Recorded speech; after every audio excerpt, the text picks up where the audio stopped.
What was the sort of the visual sensibility or the aesthetic that you were trying to get across with Gotham, as opposed to any of the other sort of Batman-related projects, or maybe even trying to make this completely different from anything else? Well, not completely different, because I wanted it to fit into this great canon of work that's been going for 75 years, but at the same time make it contemporary. And at the same time, it's 20 years from Batman, basically. We talked about a few things, myself and the writer, when we first met, and it seemed like everything we had in that first meeting has played out, which is New York in the 70s was a brilliant, dangerous time, like the late 70s.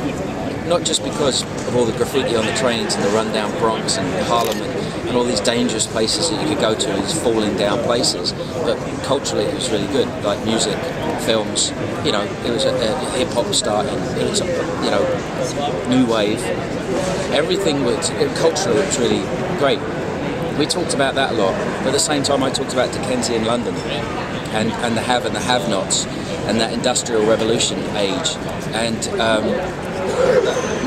that's something I wanted to bring into it. The fact that a city that hasn't been gentrified yet is still locked in the past and probably falling down a little bit. So all the sets are designed slightly askew with, like slightly going down. Like the whole thing is crumbling or being held up with girders and things like that. And then the last thing we spoke about was grim fairy tales and the fact that there's a dark fairy tale element to honour the comic book idea of it.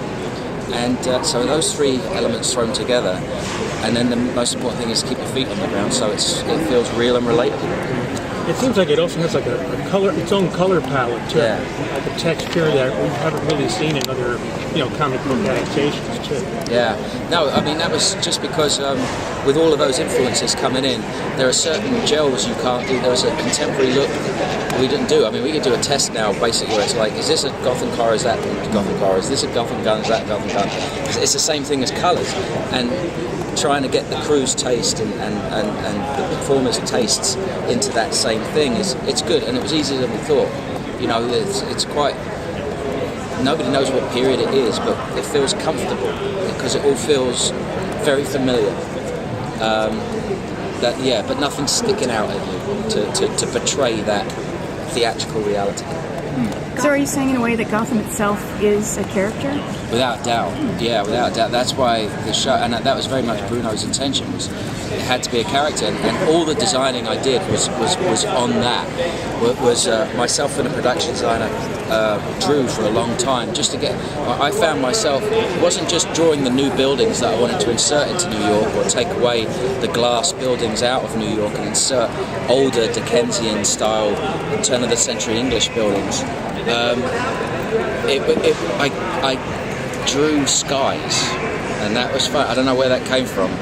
I was listening to music and I started drawing stormy skies everywhere, and I was like, that's it. That's when I got it. Was when I put a stormy sky on everything.